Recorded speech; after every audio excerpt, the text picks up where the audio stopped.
What's up, guys? Mark Parson, Cornerback Pro. It's story time now. So I want to share a really cool story and these stories are going to help y'all because these are NFL stories that really nobody knows about or talks about, and it's all good, constructive, great feeling vibe type of deal. So never talk about anybody bad, but only good. So, but either way, it can help you guys out. So, um, if you don't know if it's your first time to the video, I'm a former NFL football player of the Houston Texans, New Orleans Saints, and now I'm coaching you guys up. So make sure you watch all the videos. And also make sure you email me, cornerbackpro@gmail.com. I just posted a video about my training program and what's in it. So everybody, always talk about everybody who actually does it and completes it improves drastically and gets to the next level. So go ahead and email me and ask for that. All right, so let's get into it. So if you notice the picture, now look, this guy used to play for the Houston Texans. Now he retired maybe a couple years ago. I'm not sure. I think it was like a couple years ago. We could check it, but his name was Arian Foster. So back in 2009, me and Arian Foster both went undrafted to the Houston Texans. Okay, so we were both undrafted rookies. Arian played running back, and I played corner, of course. So we both came in. He came from Tennessee. Now, actually, Arian, if I'm not mistaken, I know he went to Tennessee, but if I'm not mistaken, he was supposed to Arian was supposed to get drafted, yo, but I forgot exactly what happened with his training or if the guys didn't like him. We'll have to look up that, but he didn't get drafted. That's the point, right? So he came in, and a lot of you guys, if you remember Arian was a Pro Bowl running back, right? That's how you probably remember him. I think he got over 2,000 yards. Like he set a record. I forgot, but this dude was balling, right? That's probably what you last remember. But I'm gonna tell you something. When Arian came in, dude, Arian was just like it's like you're a walk on.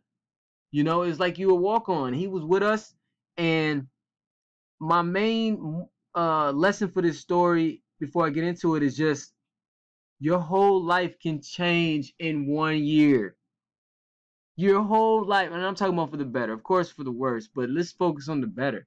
Your whole life can change for the better in 1 year if you really work towards it and believe in yourself. So as a rookie, of course, there's a little hazing, which is cool. It's not a big deal. You know, you have to do the little rookie show, and you know you have to carry people's helmets and pads, and then you just get treated like a rookie, just like you would be as a freshman, right? So that's just part of the game. You got to earn your stripes. So for whatever reason, I forgot, man, what was it? I think Arian, I don't know. I think Arian wouldn't do something for the. I think he was like supposed to bring back like all the running backs, uh, pads and helmets or something like that. It was a rookie thing that he was supposed to do. And Vontae Leach, he was a character. He played fullback, but he was a veteran guy.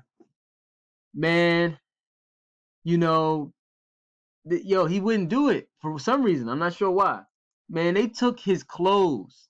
They went into his locker, took his clothes, and threw it in the cold tub. You know what I mean? I was like, yo. And then it was just like, I was like, yo, they're really doing that. They threw his stuff in the cold tub. And because he wouldn't comply. So my first lesson is this. Hey, look, when you went into a new program, new team, you wanna get along with people. I'm not saying you're gonna get along with everybody, but you want to make sure that you earn your stripes. Do what you're supposed to do, because when you become a vet and you want people to buy into the system, you know, you're gonna want them to comply with the system so that you all can play as a good team. So that's just part of the game. So Arian had to kind of deal with that, man. He was upset. He went in there, he got upset, and there's nothing really he could do at that point. You know, you're not gonna fight. You're not gonna fight Vontae Leach, number one. And then, you know, you're not gonna you're not gonna cause that much ruckus as an undrafted guy. I mean, it's like you're a walk on. So I could just tell, I was like, man, they kind of treated him kind of bad right there. You know what I mean? And then a couple times we were in the film session, the team, like we were in preseason, in the first 3 games, dude, I just remember because I was a defensive guy, so it was very rare for us to be in an offensive meeting where they're actually going over certain stuff. But we had a team meeting, and the coach Kubiak, at that time, man, they were really upset at the offense because he's more of an offensive coach. So, man, I remember they was just chewing into Arian, man. Like, they were like, what is this? This is terrible. What kind of hop is this? What kind of, they were getting into him. So I was like, man, yo, like, Aaron better get it together, man. I don't know if he's going to be here, you know? So I just remember thinking that. And, Arian ended up having an awesome game in that fourth preseason game against the Tampa Bay Buccaneers. I mean, they gave him a rock and they were just feeding him. He had to have over 100 yards. This is a preseason game, so he only played probably 3 quarters. But still, he was able to make the practice squad at that time, and I was happy to see him because we all came in together, so I was happy to see him. And over the course of the year, what happened was Aaron just kept working. I remember seeing him doing extra workouts, and he started working out with his brother down there in Houston. He started doing, I don't know what the dude was doing, but he got extremely faster. He started, well, first let me get into what he was doing during the season. He started balling out in special teams. So you started seeing him showing up every week. You'd be like, okay, Aaron going down on kickoff. So they activated him, go down on kickoff, making tackles, blocking on kick returns. So I was like, okay, he's balling. They like him. And then what happened was the running backs weren't doing good. The other running backs that were starting, I know Steve Slayton wasn't doing that well, and he got hurt. Then you had Chris, I think, who was it? Chris Henry? No, it wasn't Chris Henry at the time. It was I forgot the other guy's name. But the other guys just weren't doing well, and Arian was balling out in practice and in special teams. Guess what? He got some playing time. So now Arian is starting to get some playing time. I saw him make a couple plays in the last game, one of the last games against Seattle. Got him a nice screen pass, stiff arm. So he's feeling himself. He's starting to feel good. And they're like, yo, Aaron may be good next year, And then what happened was Aaron went to his brother's. His brother has a training facility. Now they actually train a bunch of the professional athletes down there in Houston. So if you're down there, definitely check them out. So he started, I guess he was training down there. I wasn't there, so I don't know exactly what they were doing. But, bruh, when we came back to OTAs, and understand, Aaron's a pretty big dude. I mean, you see him right here. Aaron's a pretty big guy. But, man, we started doing our gashers and our working out and stuff like that. Arian was coming in first place. So not only was he in shape, he could run. It was like his knee drive was crazy. And I was like, yo, what were you doing? And whatever he was doing, it worked, man, because he had some speed on him at this time. So he got faster and he got in better shape. And I remember he was saying he changed his diet and he started training with his brother down there at the at the facility. But whatever he did, it worked, man, because he was coming back on the workouts, and I was like, Dad, he can run.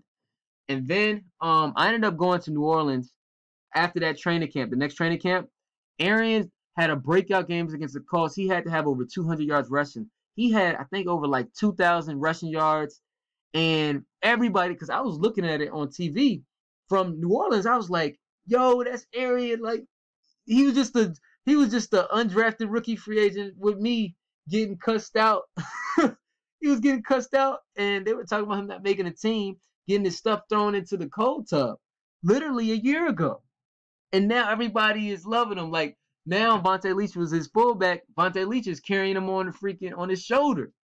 So it's not a lot of people can actually see that perspective. I saw it. I witnessed it firsthand. This dude went from the very bottom to the very top. Went to the Pro Bowl. His second year, he's at the Pro Bowl. And I'm like, bruh, it was just I was like, yo, because really nobody really heard of him.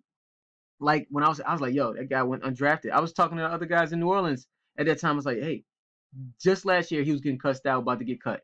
Just last year, he was about to get cut. They threw his stuff in the cold tub. They were just treating him like crap. They were treating him like crap. And now they're freaking worshiping him. So I really am thankful to be able to know Arian Foster, first of all, and then to witness his journey in such a short amount of time was impressive, man. He got a big contract, I think the next year or the year after that. Played some great ball in NFL, and he's a really good guy. Very intelligent. He has a podcast. You guys should check it out. I don't know what it's called, but he has a podcast. Follow him on Instagram, and you'll find it because he always promotes it. But That dude, man, he's elite. And he knew he was elite from the beginning. And not saying that he does everything right, because none of us do. Meaning, maybe he could have did some things to get along better with the his teammates at the time when he was at the bottom. Because it's smart to get along with people. But at the end of the day, I know he worked his tail off and he trained his tail off, and he came back in that off season. After the off season, he was a beast, man.